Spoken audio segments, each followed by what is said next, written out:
नमस्कार, आप सभी का स्वागत करती हूँ फिर से एक बार अपने चैनल ज्ञानोदय में।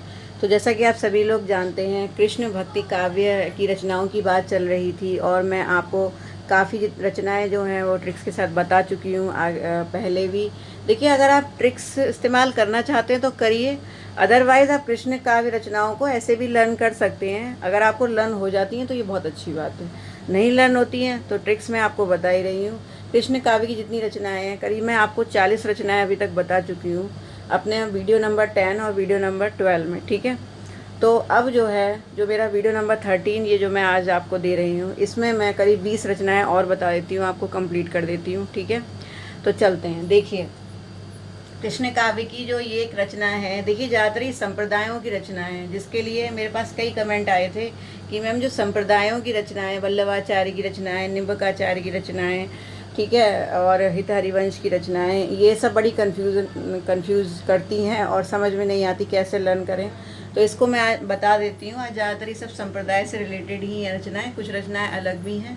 ठीक है, तो 40 तक मैंने आपको करा दी हैं। ठीक है, हालांकि वहाँ पर मैंने गिनती नहीं लिखी थी, लेकिन टोटल वो रचनाएं 40 ही हैं जो मेरे दो वीडियो में, वीडियो नंबर 10 और 12 में है। तो 41 से आज फिर से शुरुआत करती हूँ। देखिए, 41 जो हमारी रचना है, वेदांत पारिजात सौरभ। ठीक है, तो ये रचना निम्बकाचार्य की थी। 10 श्लोकी, ये भी रचना निम्बकाचार्य की थी। इसको आप कैसे लर्न करेंगे? देखिए, ये थोड़ा सा लर्न करना मुश्किल है। इसके लिए क्या ट्रिक बनाएंगे आप? देखिए, इसके लिए ये ट्रिक बन सकती है, पारिजात।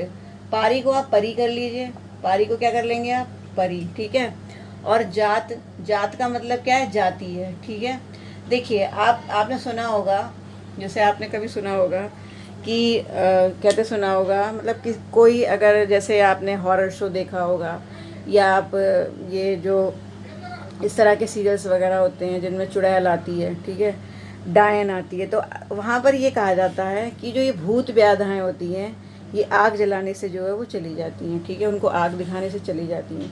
देखिए, मैं इन सब बातों पर कोई विश्वास नहीं करती हूँ, लेकिन ये सिर्फ मैं आपको लर्न करने के लिए बता रही हूँ। ठीक है, तो देखिए क्या है, आप ऐसे लर्न करिए जैसे आग जो होती है, आग कैसी होती है? येलो कलर की होती है, आग येलो कलर की होती है। ठीक है, और आपने देखिए, जैसे एक राज मूवी थी, उसमें आपने देखा था कि नींबू से जो है कुछ तंत्र मंत्र यंत्र करते थे, जो वो थे, जो उन बुलाए गए थे विशेष रूप से उस चुड़ैल को भगाने के लिए, तो वो नींबू का प्रयोग करते थे। ठीक है, उसको भगाने के लिए। तो आप क्या लर्न करेंगे कि यहाँ पर आप उल्टा लर्न करेंगे। निम्बकाचार्य आपको मैंने जहाँ भी लर्न करवाया है, नींबू ही लर्न करवाया है। ठीक है, इसकी ट्रिक को याद करने के लिए मैंने आपको नींबू बताया है। ठीक है, तो देखिए, अगर आप नींबू खाएंगे, आप ऐसे लर्न कर लीजिए, अगर आप नींबू दिखाएंगे तो परियां चली जाएंगी। पारिजात यानी परियां जात, परिजात यानी परी चली जाएगी। जैसे ही आप नींबू खाएंगे, परी चली जाएगी। जैसे ही आप पारी और जात, परी और जात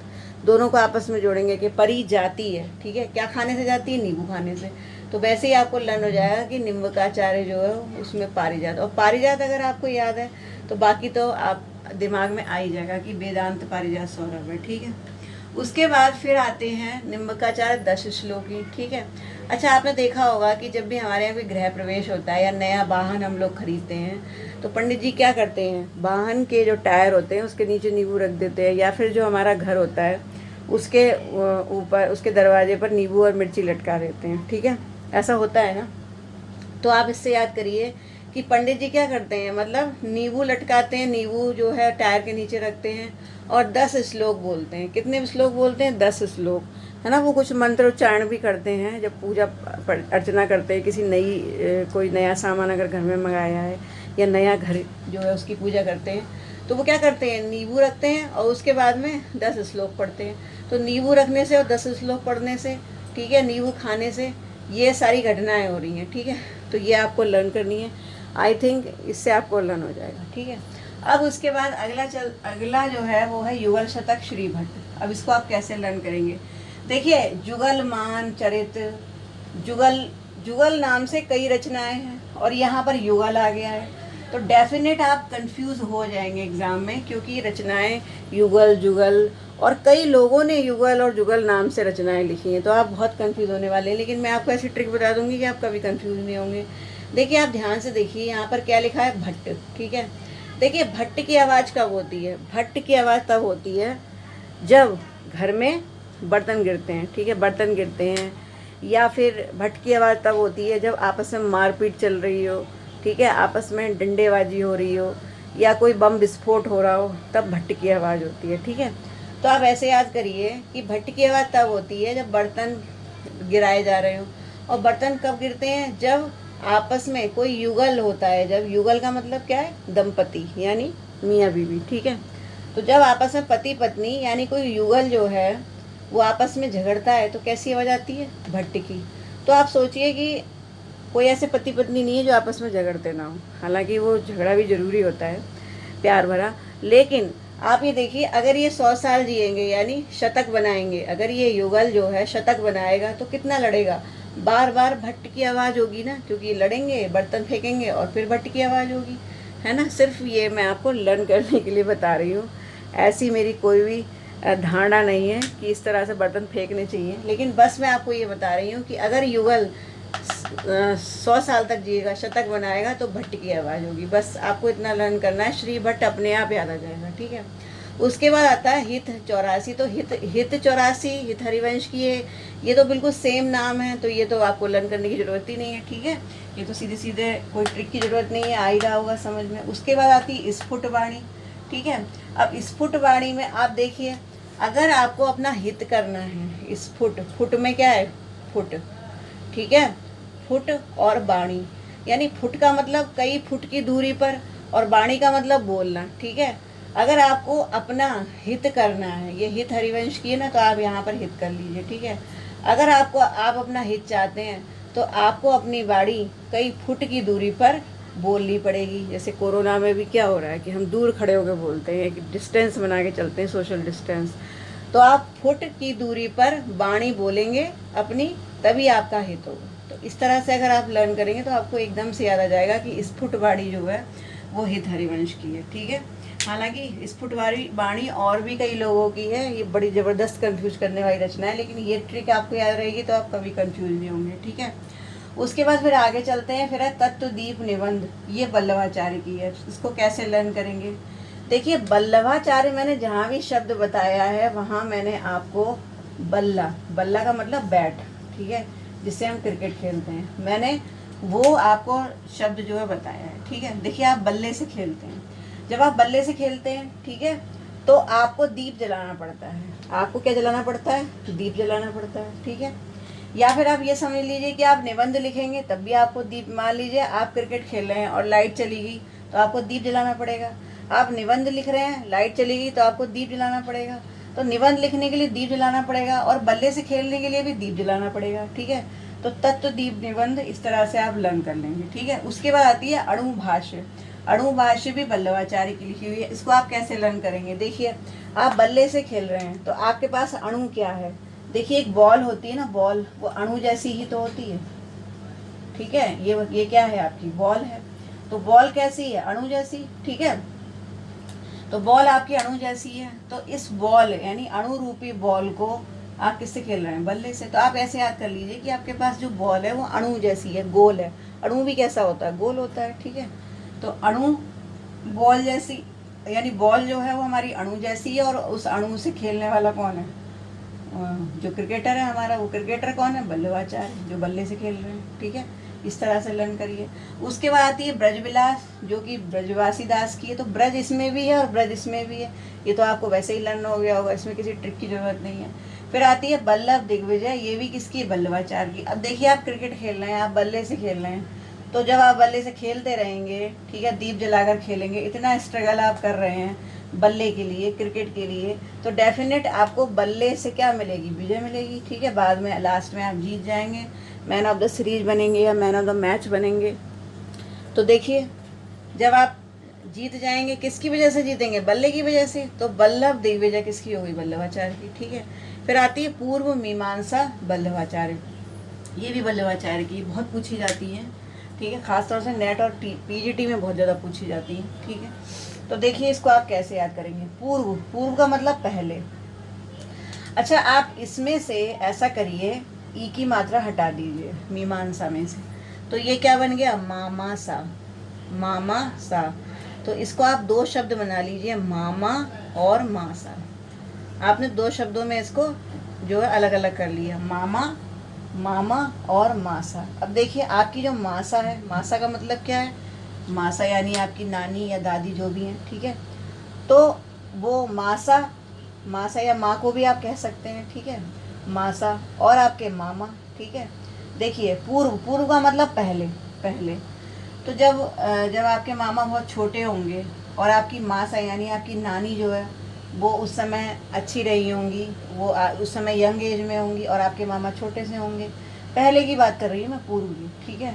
तो आपस में बल्ले से खेलते होंगे ना। देखिए माएँ क्या करती हैं, अपने बच्चों को जो है साथ में खिलाती हैं, अपने उनका मनोरंजन करती है माँ, यहाँ खाना पीना भी खिलाती है, सब कुछ करती है उनके लिए। लेकिन जब बच्चे परेशान हो जाते हैं, बोर हो जाते हैं, कोई खेलने वाला नहीं होता, तो माँ बच्चे के साथ खेलती भी तो है। तो मामा और मासा बहुत पहले जब छोटे थे ना, जब मामा छोटे थे तो मामा और मासा आपस में खेला करते थे। और खेलते किससे थे, बल्ले से, यानी बल्लवाचार्य, ठीक है। उसके बाद फिर आते हैं प्रेम तत्व निरूपण। ये कृष्णदास की लिखी हुई है, इसको आप कैसे लर्न करेंगे। देखिए प्रेम तत्व, देखिए कृष्ण ने वास्तव में प्रेम तत्व के विषय में बताया, ठीक है। आप देखिए राधा और कृष्ण का प्रेम, ठीक है, सभी इसको मानते हैं, सभी उनकी पूजा करते हैं, ठीक है। कोई राधा का कृष्ण से विवाह नहीं हुआ था, लेकिन उनके प्रेम को संसार पूजता है, ठीक है। और प्रेम के ही प्रेम, जैसे आप उद्धव शतक में भी पढ़ते हैं कि उद्धव ने भक्ति के बारे में बताया गोपियों को, लेकिन जो प्रेम था वो आगे आगे आ गया और जो भक्ति थी वो पीछे रह गई, यानी प्रेम ने भक्ति को जीत लिया, ठीक है। तो ये प्रेम तत्व के विषय में किसने निरूपण किया है, कृष्ण ने, यानी जो भगवान कृष्ण थे उन्होंने प्रेम तत्व के विषय में बताया है। तो यहाँ से आप लर्न कर सकते हैं प्रेम तत्व के बारे में किसने बताया, कृष्णदास ने, ठीक है। अब आता है भ्रमर गीत। देखिए एक भ्रमर गीत, एक था भंवर गीत। आपको शायद याद होगा जब मैंने आपको नंददास की रचनाएं बताई थी, भंवर गीत। देखिए भंवर गीत जो है वो नंददास ने लिखा है, लेकिन भ्रमर गीत जो है वो सूरदास ने और कृष्णदास ने लिखा है, ये ध्यान रखिएगा, ठीक है। तो आप इसको ऐसे लर्न कर लीजिए, भ्रमर कैसा होता है, काला होता है। भ्रमर का मतलब भौरा, तो भौरा काला होता है, और कृष्ण का मतलब भी क्या है, काला, ठीक है। तो भौरा कैसा है, कृष्ण है, और कृष्ण क्या है, काला, ठीक है। तो इस तरह से याद कर लीजिए कि भ्रमर काला होता है और काला मीन्स कृष्ण, तो कृष्णदास ने इसकी रचना करी, ठीक है। फिर आता है प्रेम तत्व निरूपण। अच्छा ये मैंने 2 बार लिखी, सॉरी, तो ये 2 बार हो गई। चलिए अब इसके बाद फिर आगे चलते हैं। देखिए मधुमालती, ठीक है। तो मधुमालती जो है वो रचना थी चतुर्भुज दास की। हालांकि मधुमालती जो है, अगर हम सूफी कवियों की बात करें तो मधुमालती जो है वो मंझन ने भी लिखी थी, ठीक है। इस बात का आप ध्यान रखेंगे, ये बड़ी कंफ्यूज करती है, ठीक है। मधुमालती मंझन ने भी लिखी थी, ठीक है, और चतुर्भुज दास ने भी लिखी थी, लेकिन वहाँ पर उन्होंने सूफी तरीके से लिखी थी, मतलब जो सूफी काव्य था उसके तरीके से लिखी थी। वहाँ पर प्रेम कथा लिखी थी 2 लोगों की, मैं आपको बताऊंगी जब सूफी काव्य पढ़ाऊंगी मधुमालती के विषय में। लेकिन यहाँ जो मधुमालती लिखी गई है वो कृष्ण के विषय में लिखी गई है, ठीक है। वहाँ पर किसी 2 लोगों की प्रेम का वर्णन नहीं है, बल्कि स्वयं कृष्ण का वर्णन है। तो ये चतुर्भुज दास की भक्ति काव्य की, मतलब जो कृष्ण भक्ति काव्य की रचना है, जबकि मंझन के द्वारा लिखी हुई मधुमालती जो है वो सूफी काव्य की रचना है, ठीक है। तो चतुर्भुज दास ने लिखी मधुमालती। अब आप देखिए, अभी मैंने आपको चतुर्भुज बनाकर दिखाया था ना, तो चतुर्भुज दास क्या कर रहे थे, यज्ञ कर रहे थे, ठीक है। चतुर्भुज में यज्ञ हो रहा था, हितुजू का मंगल यानी मंगल, भक्ति प्रताप, ये सब मैंने बताया था। तो आप देखिए जब आप चतुर्भुज में यज्ञ कर रहे हैं, ठीक है, द्वादश यज्ञ कर रहे हैं, तो अगर इसमें आप डालेंगे तो क्या डालेंगे, मधु डालते हैं। आपको मालूम है शहद जो है वो यज्ञ में डाला जाता है, ठीक है। तो आप पीछे जो मैंने पिछले वीडियो में आपको द्वादश यज्ञ के बारे में बताया था चतुर्भुज दास के, तो आप ऐसे लर्न कर लीजिए कि उसी यज्ञ में मधु भी डाला जा रहा है, यानी शहद भी आप डाल रहे हैं, ठीक है। तो वहाँ से आपको लर्न हो जाएगा। अगर आपने वो वाली ट्रिक नहीं देखी है मेरी पिछले वीडियो वाली, तो आपको ये ट्रिक समझ में नहीं आएगी, उसको देखना जरूरी, तभी आपको ये समझ में आएगा, ठीक है। तो यज्ञ में हम क्या डाल रहे हैं, शहद डाल रहे हैं, तो यहाँ से आपको लर्न हो जाएगा, ठीक है। फिर आता है रसिक अनन्य माल, ठीक है। रसिक अनन्य माल जो भगवत मुदित की है। अब आप इसको कैसे लर्न करेंगे, देखिए भगवत मुदित, भगवत का मतलब भगवान और मुदित का मतलब मूदना। देखिए जो व्यक्ति भगवान को याद करके अपनी आंखें मूंद ले, उसे हम क्या बोलेंगे, भगवत मुदित। यानी भगवान की जो जो लीला है उसका रसपान करने के बाद अपनी आंखें मूंद लेना। तो ऐसा कौन करते थे, ऐसा करते थे भगवत मुदित। भगवान की लीलाएं सुन के मुदित हो जाते थे, यानी अपनी आंखें मूंद लिया करते थे। ठीक है। अब देखिए, कोई भी इंसान जब आंखें मूंद लेता है और ऐसे मतलब उसे इतना रस प्राप्त होता है, भक्ति रस में डूब जाएगा, तो वो कैसा होगा, रसिक ही तो होगा। भाई जो व्यक्ति रसिक होता है, जो रस में डूबना जानता है, भक्ति रस में, वही तो अपनी आंखें मूंदेगा। तो भगवत मुदित की क्या होगी, रसिक अनन्य माल। ठीक है, रसिक शब्द से आपको याद हो जाएगी। ठीक है। फिर आती है राधा सुधा निधि, ये हित हरिवंश की थी।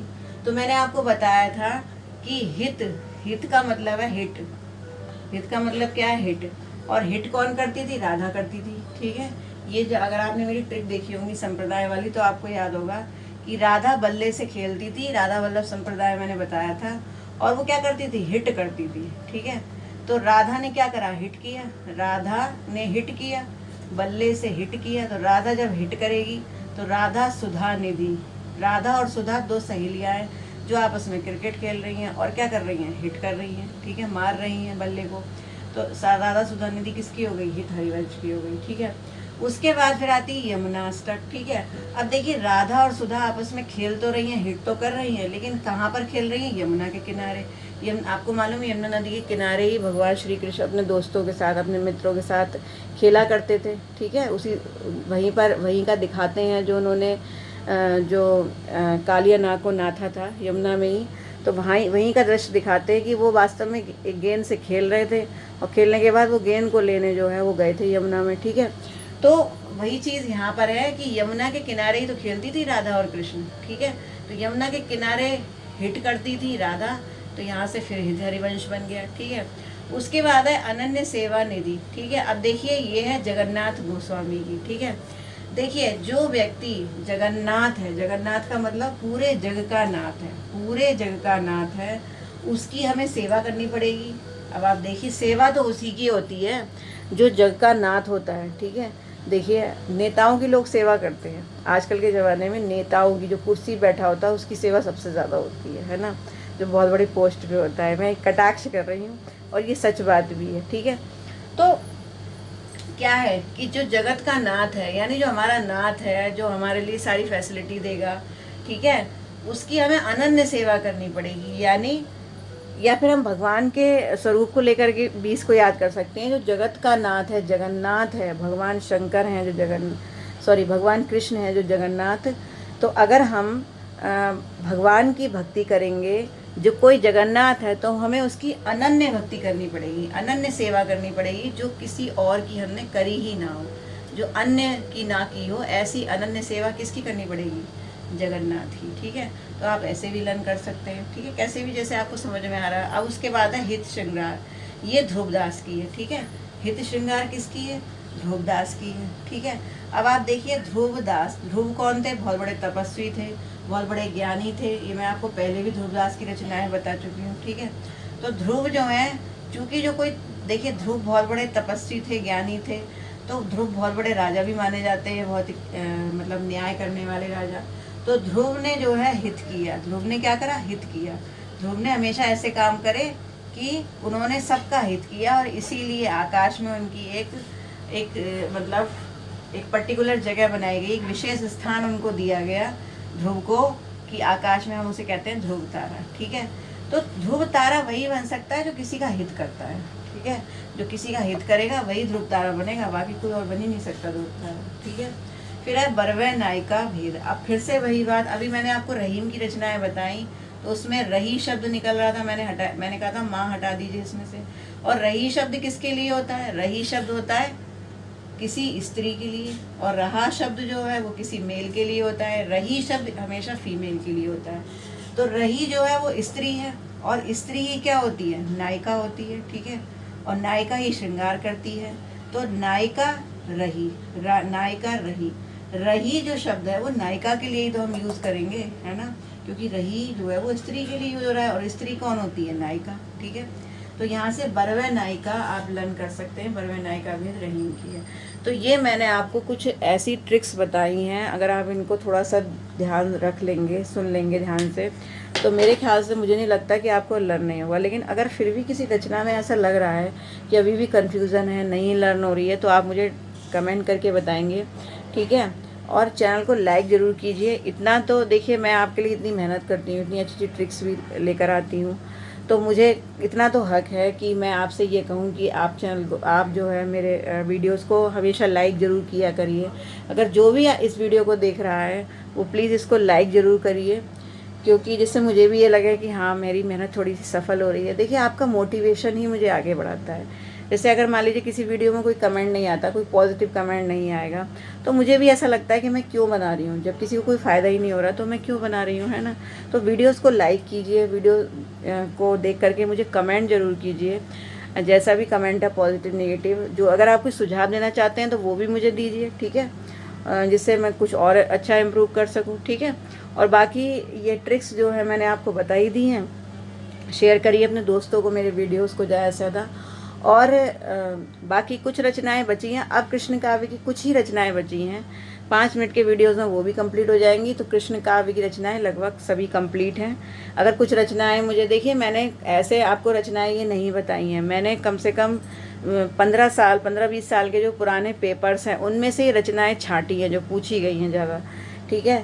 तो वो रचनाएं जो भी कभी भी पूछ ली गई हैं, तो वो सभी रचनाएं मैंने यहाँ पर लिखी है। और आप, अगर आप नहीं मानते तो आप खुद पेपर्स उठा के देख लीजिए, कोई भी आप पेपर कृष्ण काव्य को उठाकर देख लीजिए, आपको यही रचनाएं मिलेंगी और इन्हीं रचनाओं के विषय में पूछा जाएगा। हालांकि ये जो संप्रदाय वाली रचनाएं हैं जो मैंने आपको बताई हैं, इनके अंदर से ज़्यादा नहीं पूछा जाता, ठीक है।